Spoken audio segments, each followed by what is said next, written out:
সাহাবায়ে কেরাম মুসলমানদের অবস্থান ছিল, যাদের হাতে খুব বেশি কোনো আধুনিক অস্ত্র ছিল না, উন্নত তরবারি এমনকি উন্নত বাহনের ব্যবস্থা পর্যন্ত ছিল না। আত্মরক্ষার জন্য নিজেদের শরীরগুলোতে পর্যাপ্ত পরিমাণ লোহার বর্ম এবং আত্মরক্ষার সামরিক সরঞ্জামও ছিল না। বিপরীত দিকে 1000-এর দুর্ধর্ষ আবু জাহালের অনুসারী মক্কার কুরাইশের বাহিনী ছিল। অসম এক যুদ্ধ ছিল এবং যেই যুদ্ধে স্বাভাবিক হিসাবে দুনিয়ার যে কোনো পর্যবেক্ষণ হিসাবে মুহূর্তের মধ্যেই মুসলমানদের পতন হওয়ার কথা, মুসলমানদের পরাজিত হওয়ার কথা। ওই দৃশ্যে আল্লাহ পাক রব্বুল আলামিনের কাছে নবী আকরাম সাল্লাল্লাহু আলাইহি ওয়াসাল্লাম বা'দাল ইয়াউম ফাহলিক হাযিহিল ইসাবা, ওগো আল্লাহ, 14 বছর পর্যন্ত আমি আমার সকল পরিশ্রম দিয়ে রাতের ঘুমকে হারাম করে, দিনের আলো এবং রাতের অন্ধকারকে একাকার করে, মাথার ঘাম পায়ে ফেলে পরিশ্রম এবং অক্লান্ত মেহনতের মধ্য দিয়ে বাহিনী দ্বারা উপস্থিত। স্বাভাবিক হিসাবে যখন মোকাবেলা হবে, লড়াই যখন হবে, তখন আমাদের এই দলটা তাদের মোকাবেলায় টিকবার কথা না। আল্লাহ, তুমি যদি চাও এই জমিনে তোমার ইবাদত থেকে থাকুক, সাহায্য করো। আর যদি তুমি চাও কিয়ামত পর্যন্ত তোমার এই জমিনে তোমার ইবাদত বন্ধ হয়ে যাক, তোমার দ্বীনের নাম নিশানা মুছে যাক, তোমার এই জমিনে তোমার দ্বীনের ঝান্ডা ভুলুণ্ঠিত হয়ে পড়ুক, এটা যদি তোমার কাছে মঞ্জুর হয়, তাহলে তুমি আমার এই ক্ষুদ্র দলটিকে তুমি ধ্বংস করে দাও। অর্থাৎ আল্লাহর নবীর দুয়ার সারমর্ম ছিল এই, হে আল্লাহ, আর্থে আমার এই ক্ষুদ্র সাহাবায়ে কেরামের দলটিকে তুমি রক্ষা করো। মুহতারাম হাজিরিন, আমরা জানি আল্লাহ পাক রব্বুল আলামিনের যেই মর্যাদা, আল্লাহর যে শান, আল্লাহ পাক আল্লাহর দ্বীনকে দুনিয়ার কোন মাখলুকের মুখাপেক্ষী আল্লাহ করেন নাই। এটা অসংখ্য জায়গায় কোরআন এবং হাদিসের পাতায় পাতায় লেখা। আজকের এই পৃথিবীতে তোমার সর্বশ্রেষ্ঠ ধর্ম ইসলামের মর্যাদা এবং তার গৌরব এই ছোট্ট 313 জন সাহাবায়ে কেরামের জামায়াতের উপরে নির্ভর এবং তাদের দিকে তাকিয়ে আছে। আজ আল্লাহ রাসূল সাল্লাল্লাহু আলাইহি ওয়াসাল্লামের সেই কথার সূত্র ধরে অনুসরণে অনেকটা পরিস্থিতি এমনই দাঁড়িয়েছে যে আল্লাহর এই জমিনে আল্লাহর দ্বীন এবং ইসলামের গৌরব এবং ইসলামের সর্ববুলন্দি আল্লাহ পাক রব্বুল আলামিন এই উলামায়ে উম্মতকে, উলামায়ে দেওবন্দকে, মাদারিসে কওমিয়াকে আল্লাহ পাক রব্বুল আলামিন হক এবং হক্কানিয়তের ঝান্ডা এবং আলমবরদার হিসেবে আল্লাহ কবুল করুন এবং তাদের মাধ্যমে আল্লাহ তার দ্বীনের যেই খিদমত নিচ্ছেন সারা দুনিয়া ব্যাপী, এই খিদমতের মাত্রা এবং তার পরিধি আল্লাহ পাক আরো বিস্তৃত করে দিন। এবং ইনশাআল্লাহ আমরা তাদের কোনো আমির ছিল না, সারা দুনিয়াতে তাদেরকে ঐক্যবদ্ধ এবং নেতৃত্ব দেওয়ার মতো একক কোন ইসলামী নেতৃত্ব আল্লাহর এই জমিনের মধ্যে 100 বছর ধরে মুসলমানদের ছিল না। এমন এক ইমারত এবং এমন এক নেতৃত্ব দান করেছেন, আগামী দিনে সেই ইমারতের নেতৃত্বে সারা দুনিয়াব্যাপী কুফরের সঙ্গে প্রতিটি রণাঙ্গনে মুসলমানরা বুক চিতিয়ে লড়াই করবে ইনশাআল্লাহ। আলহামদুলিল্লাহ, আল্লাহ পাক দামেস্কের যেই মিনারে আসমান থেকে ঈসা আলাইহিস সালামের অবতরণ হবে, যেই মিনারের নিচে হযরত মাহদী আলাইহিস সালাম ঈসা আলাইহিস সালামের জন্য অপেক্ষমান থাকবে এবং সেই মিনার থেকে অবতরণ করে সারা দুনিয়াব্যাপী দ্বীনে মুহাম্মাদীর ঝান্ডা নিয়ে ঈসা আলাইহিস সালাম এবং মাহদী আলাইহিস সালামের যৌথ নেতৃত্বে সারা দুনিয়ার কুফরি শক্তির বিরুদ্ধে মিল্লাতে করে দিন। হযরত হাফিজ হুজুর রাহমাতুল্লাহি আলাইহি আমাদের এই জমিনের এক সোনালী সন্তান, তিনি এই কথা বলতেন, তিনি একটি করে হলেও অন্তত কোরআনের বক্তব্য কায়েম করা। আর তিনি বলতেন, এই যে কোরআনী বক্তব্যগুলো, এগুলোকে দেখতে ভাঙ্গা কুড়ে ঘরের মতো দেখা যেতে পারে, এগুলোর অবকাঠামো খুব দুর্বল হতে পারে, এর মাটিতে, ফ্লোরে, মেঝেতে কোন পাকা। হযরত হাফিজ হুজুর বলতেন, এই নুরানি মক্তব এবং কওমি মাদ্রাসাগুলো আল্লাহর জমিনে আল্লাহর দ্বীনকে হেফাজত করবার ক্যান্টনমেন্ট এবং দুর্গ। আমি আমার উলামায়ে কেরামকে বলি, ভোগ বিলাসিতার জন্য নয়, দুনিয়ার পদ পদবীর জন্য নয়, দুনিয়ার চাকরি বাকরি আর অর্থ উপার্জনের জন্য নয়, দিনের জন্য। আজিজুল হক এবং আমাদের গোটা পরিবার, বর্তমান রেফাকুল মাদারিসের মহাসচিব আমার অগ্রজ আল্লামা মাহফুজুল হক সাহেব, এবং আমরা সবাই মিলে এই ভূমিকা রেখেছি। আমাদের সাধ্যের আলোকে রাষ্ট্রীয় স্বীকৃতি আদায় করেছি, কিন্তু মনে রাখতে হবে এই রাষ্ট্রীয় স্বীকৃতি আমরা আদায় করেছি রাষ্ট্রীয় সুযোগ সুবিধা ভোগ করার জন্য না। তো বলবেন কেন আদায় করছেন? আজকে অনেকেই এটা নিয়ে খুব বিচলিত, প্রশ্নবাণে জর্জরিত করে যে এখন আমাদের অনুকূল সরকার আসছে, এখনো কেন রাষ্ট্রীয় স্বীকৃতি বাস্তবায়িত হচ্ছে না? আমাদেরকে খুব ভালো করে পরিষ্কার ভাবে আমাদের জানতে হবে, এই বিষয়টা বুঝা থাকতে হবে যে আমাদের এই স্বীকৃতি আদায় এটা আমাদের সুযোগ সুবিধার দুয়ার উন্মোচন করার জন্য নয়, বরং আমাদের এই স্বীকৃতি আদায় একটাই উদ্দেশ্যে, সেটা হলো এই রাষ্ট্রে আমরা যেন আরো বেশি এখান থেকে সুযোগ সুবিধা পাবে। এটা আমাদের মুখ্য কোনো উদ্দেশ্য নয়। আমাদের মুখ্য উদ্দেশ্য হলো আমরা কওমি মাদ্রাসায় চেষ্টা করি আমাদের সন্তানদেরকে একটা নির্ভুল এবং ইসলামের প্রকৃত চেতনার শিক্ষা দিতে। সেই শিক্ষার আলোটা যেন বাংলাদেশের সর্বত্র ছড়িয়ে পড়ে, সেই বাস্তবায়ন দেখতে চাই। যেই দিকগুলো বাস্তবায়িত হলে আমাদের কওমি মাদ্রাসায় প্রাপ্ত সঠিক শিক্ষা বাংলাদেশের বিস্তীর্ণ অঞ্চল জুড়ে প্রতিটি কোনায় কোনায় সমাজের প্রতিটি সেক্টরে ইসলামের সঠিক শিক্ষার আলো যেন আমরা ছড়িয়ে দিতে পারি, আমরা সেই সুযোগটুকু শুধু চাই। আমরা নিজেদের সুযোগ সুবিধার চেয়ে আল্লাহর দ্বীনের খেদমত করার সুযোগটা চাই। এই জন্য পরিষ্কার করে বলতেছি, ইদানিং আমরা দেখেছি বাংলাদেশের নারী এবং মহিলা বিষয়ক একজন সরকারের উপদেষ্টা নিয়োজিত হয়েছে। কওমি মাদ্রাসাকে কটাক্ষ করাই তার এই উপদেষ্টার প্রধান মিশন। আমরা সহ্য করে নিচ্ছি, কারণ ওভারঅল সামগ্রিকভাবে এই অন্তর্বর্তীকালীন সরকারকে আমরা সহযোগিতা করে যেতে চাই।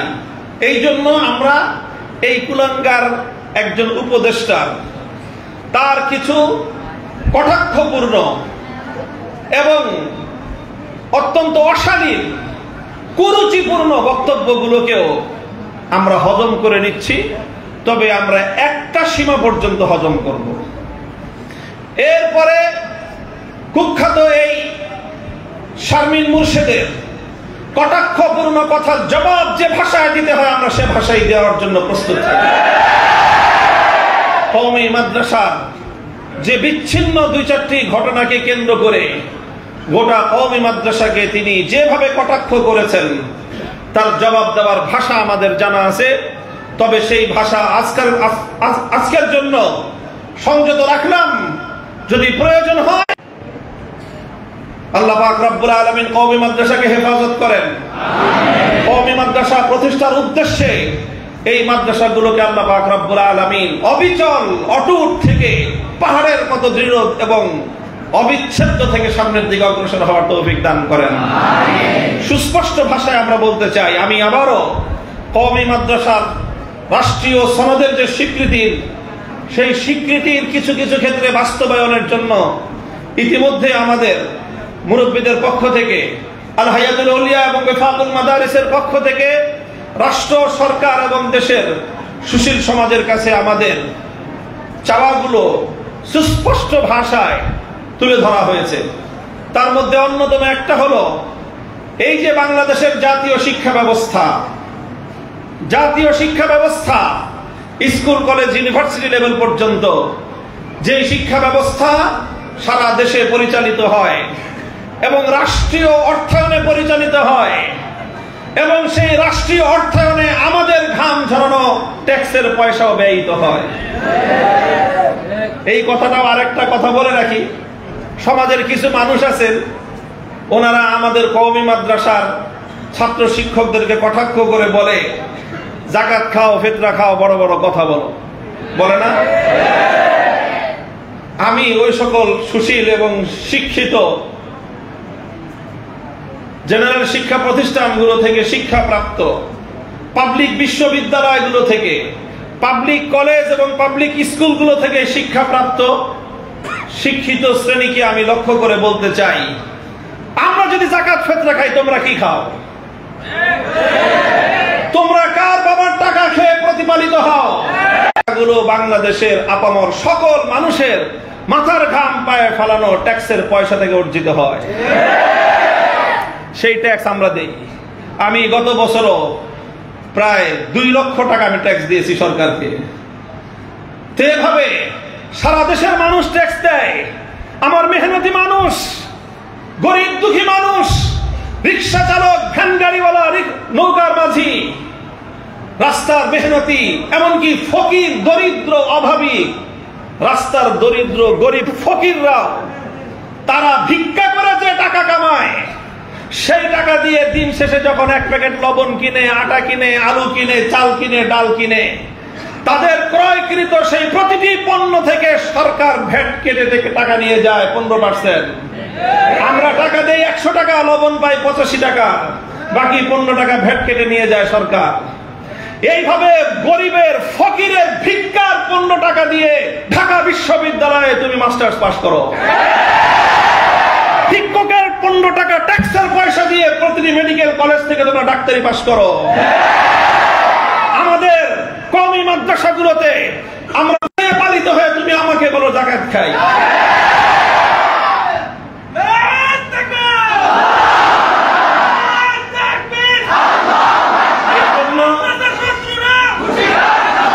এটা হীনমন্যতার জায়গাটা পরিষ্কার থাকা চাই, বিষয়টা পরিষ্কার থাকা চাই, স্পষ্ট থাকা চাই। যাকাত ওফি আমওয়ালিহিম হাক্কুল লিস-সাইলি ওয়াল মাহরুম, ওফি আমওয়ালিহিম হাক্কুল লিস-সাইলি ওয়াল মাহরুম।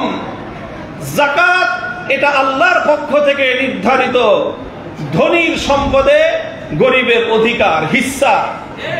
এটা কোনো দয়া নয়, এটা কোনো দাক্ষিণ্য নয়, বরং এটা ধনীর গরিব সম্পদে গরিবের শতকরা 2.5 টাকা। এটা আল্লাহর পক্ষ থেকে নির্ধারিত হক। সেই হকটা আল্লাহর পক্ষ থেকে আল্লাহর বান্দারা উত্তোলন করে এবং সেটা আল্লাহর এক শ্রেণীর দরিদ্র বান্দাদের পিছনে ব্যয়িত হয়। এবং সেখানে বাংলাদেশে প্রায় 50 লক্ষ ছাত্র ছাত্রীদেরকে কওমি মাদ্রাসাগুলো শুধুমাত্র তাদের বাসস্থান নয়, সবকিছু, এভরিথিং, তাদের শিক্ষা খাবার সহ, তাদের 24 ঘন্টার আবাস ব্যবস্থা সহ সমস্ত আয়োজন করছে। 50 লক্ষ দরিদ্র ছাত্রদের দায়িত্ব কওমি মাদ্রাসা গ্রহণ করেছে। এর জন্য সরকারের ফান্ড থেকে 1 টাকা কোনোদিন আমরা দাবি করি না, বরং আমরা পরিষ্কার বলেছি সরকারকে, শুধুমাত্র আমার সনদের রাষ্ট্রীয়, এই কথা বলে না, সময় কম, আমার রাষ্ট্রীয়ভাবে এই রাষ্ট্রের কৃতি সন্তানদের উপযুক্ত শিক্ষার স্বীকৃতি যদি তোমরা দান করো, তোমাদের কাছ থেকে আমরা কোনো এমপিও চাই না, সরকারি বরাদ্দ চাই না, বরং আমাদের বরাদ্দ নিয়ে ঢাকা বিশ্ববিদ্যালয়ের ছেলেরা পড়াশোনা করুক। আমাদের পকেটের পয়সা দিয়ে রাজশাহী, খুলনা, চিটাগাং ইউনিভার্সিটি, মেডিকেল কলেজের শিক্ষার্থীরা পড়াশোনা করুক। আমরা দেই, ওরা খাক আমাদেরটা।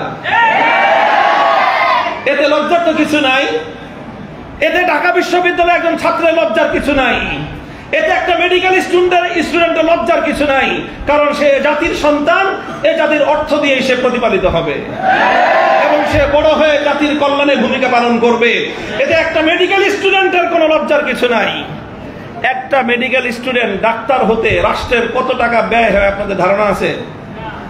5 বছর শুধু এমবিবিএস পাস করার জন্য একটা মেডিকেল স্টুডেন্টের পিছনে রাষ্ট্রের খরচ হয় কম করে হলেও 50 লক্ষ টাকা। কয়জন? একজন ডাক্তারের পিছনে। এবার হিসাব করে দেখেন যে বাংলাদেশে কতগুলো রাষ্ট্রীয় সরকারি মেডিকেল কলেজ আছে, আর এই মেডিকেল কলেজগুলোতে কতজন শিক্ষার্থী আছে। প্রতিটা শিক্ষার্থীর পিছনে 5 বছরে গড়ে 50 লক্ষ টাকা করে রাষ্ট্রের ব্যয় হয়। এই রাষ্ট্রের টাকা কে দেয়? ডক্টর ইউনূস ব্যক্তিগত ফান্ড থেকে দেন, না শেখ হাসিনা তার বাবার তালুক বিক্রি করে দিত, না বেগম জিয়া উনি ওনার মৃত মরহুম স্বামীর পকেটের পয়সা থেকে দেন? কেউ না। এটা রাষ্ট্রের জনগণের কষ্টার্জিত ঘাম ঝরানো, পায়ের ঘাম ঝরানো ট্যাক্সের পয়সা। তো তুমি আমার ট্যাক্সের পয়সা দিয়ে পালিত হও, আমি তো কোনোদিন তোমারে বললাম না যে আমার ট্যাক্সের পয়সা খাইস। আর তোমরা যারা কোনোদিন জাকাত দাও না, এই যে শারমিন মুর্শেদ, তোমার কাছে তোমার বিগত 60 বছরে কোন কমের সুযোগ নাই। এখানে গিভ এন্ড টেক হচ্ছে। আমরা তোমাদেরকে লক্ষ লক্ষ কোটি কোটি টাকা ট্যাক্স প্রদান করছি, সেই ট্যাক্সের টাকা দিয়ে তোমরা পাবলিক বিশ্ববিদ্যালয়গুলো চালাচ্ছ। আর আল্লাহর পক্ষ থেকে নির্ধারিত মুসলমান ধর্মপ্রাণ মুসলমানদের আল্লাহর পক্ষ থেকে নির্ধারিত গরিবের অংশটা কওমি মাদ্রাসাগুলো উত্তোলন করে সেই অর্থ দিয়ে বাংলাদেশের নিপীড়িত গরিব দারিদ্র সীমার নিচে বসবাসকারী বাংলাদেশের সবচেয়ে দরিদ্র জনগোষ্ঠীর অভিভাবকত্বের দায়িত্ব গ্রহণ করা শিক্ষাঙ্গনের নাম কওমি মাদ্রাসা। প্রতি বছর ঘটা করে গোটা রাষ্ট্রযন্ত্রের দায়িত্ব ছিল কওমি হুজুর লাঞ্ছিত অবাঞ্ছিত ঘোষণা না হয়। আলহামদুলিল্লাহ আমাদের কওমি মাদ্রাসা এমন ঘটনা বিরল। আমাদের কওমি মাদ্রাসাগুলো আলহামদুলিল্লাহ, আমি বলবো না দোষ ত্রুটির ঊর্ধ্বে, আমি বলবো না আমাদের কোনো দোষ নাই, তবে আমি একথা দায়িত্বহীন ভাবে দাবি করতে পারি, এই ঘুণে ধরা পচা এই সমাজের মধ্যে, বর্তমান এই অসভ্য সমাজে সভ্যতার সর্বশেষ আলোটুকু নিবিড় করে চলছে এখনো কওমি মাদ্রাসা। আমি বলতে চাই, কম্পারেটিভলি আমি বলতে চাই, দেশ এবং জাতির জন্য নিঃস্বার্থভাবে সবচেয়ে বেশি সার্ভিস দিয়ে যাচ্ছে কওমি মাদ্রাসা। এবং আমাদেরকে তোমরা যত যাই বলো, আমরা দেশের জন্য, জাতির জন্য, ইসলামের জন্য যা করতে হয় আমরা আমাদের বিবেক এবং বিবেচনা, আল্লাহর সাহায্য ইনশাআল্লাহ আমাদের সাথে আছে।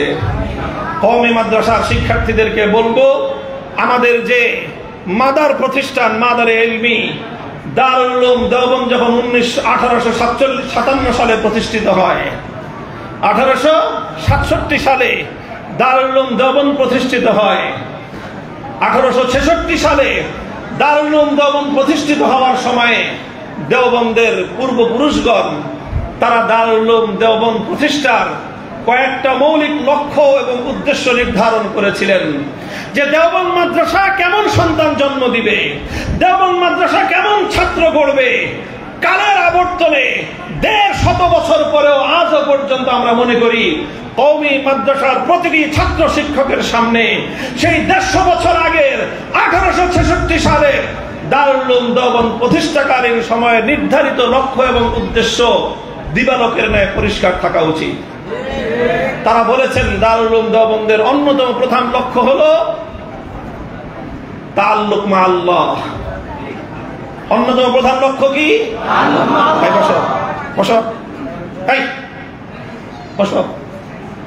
প্রধান লক্ষ্য হলো তাআল্লুক মা আল্লাহ। হে আমার কওমের সন্তানেরা, এটাই হলো আমাদের শেকড়, এটাই হলো আমাদের বুনিয়াদ, এটাই হলো আমাদের অস্তিত্বের সর্বপ্রথম ইট।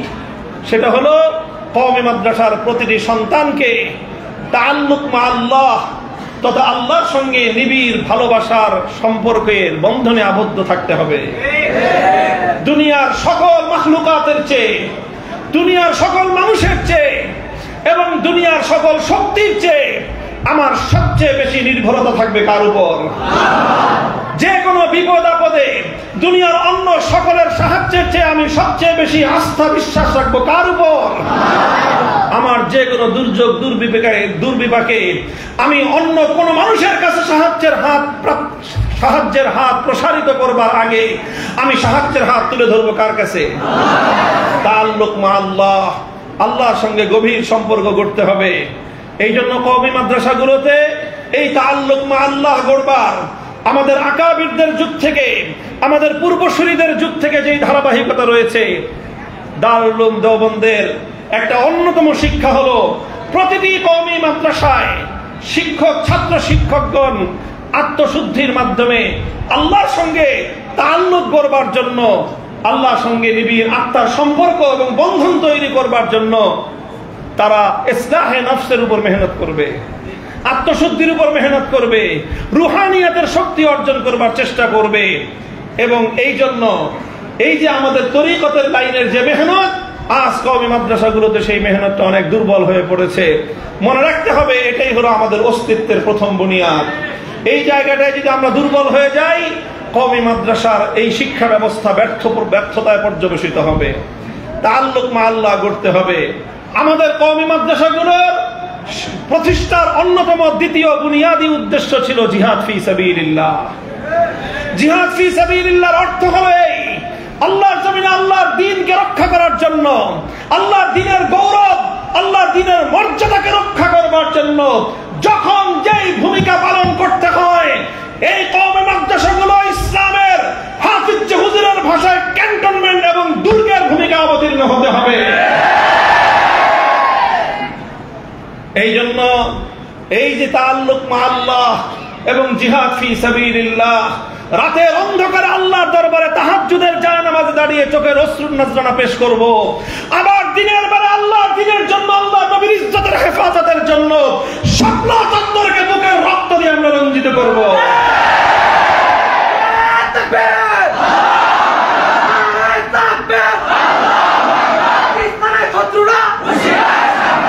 মনে রাখবে, আমরা যতদিন এভাবে আমাদের চোখের অশ্রু আর শাহাদাতের রক্ত দেওয়ার জন্য প্রস্তুত থাকব, আমাদের মাদ্রাসাগুলো সংরক্ষিত থাকবে, আল্লাহর জমিনে আল্লাহর দ্বীনের ঝান্ডা সমুন্নত থাকবে, ইসলামের গৌরব মাথা উঁচু করে থাকবে। আর এ কথা আমি দ্ব্যর্থহীন ভাবে বলতে চাই, বাংলাদেশে যতদিন ইসলাম থাকবে ততদিন বাংলাদেশের স্বাধীনতা থাকবে। বাংলাদেশে যতদিন ইসলাম আত্মমর্যাদা নিয়ে থাকবে ততদিন বাংলাদেশের স্বাধীনতা সুরক্ষিত থাকবে।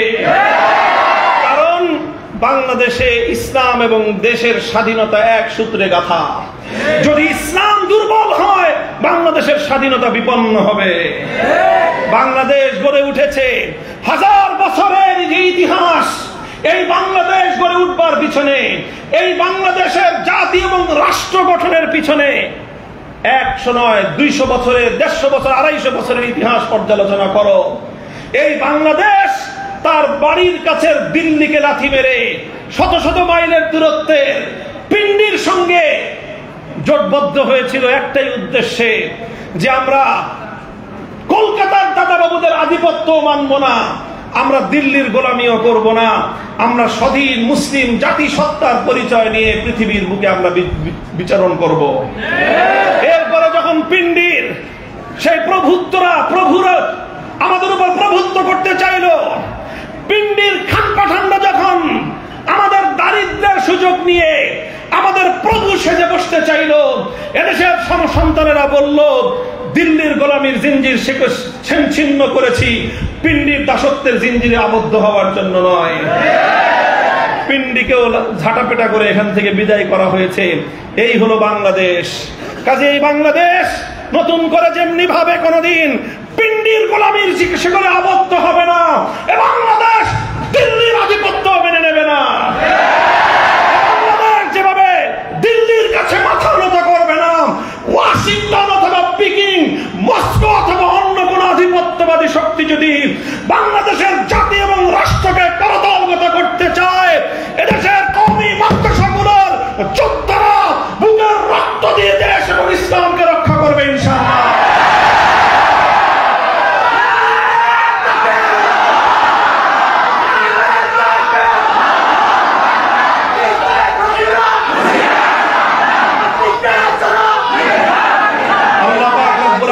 আমাদেরকে তৌফিক দান করুন। আমি একটা বক্তব্যের বারবার বলতাম, সেই কথাটা বলেই আমি আমার আলোচনা শেষ করছি, যে আমাদের কওমি মাদ্রাসাগুলো যদি সঠিক তার ধারায় সংরক্ষিত হতে হয়, কেউ যদি সঠিক কওমি মাদ্রাসাকে চিনতে চায়, তাহলে 2 বার কওমি মাদ্রাসা পরিদর্শন করবে। কয়বার? 1 বার হবে রাতের গভীরে, রাত 3টায় শেষ রাত্রিতে কওমি মাদ্রাসায় আসবে। কওমি মাদ্রাসায় এসে যদি দেখে যে হ্যাঁ, এই মাদ্রাসায়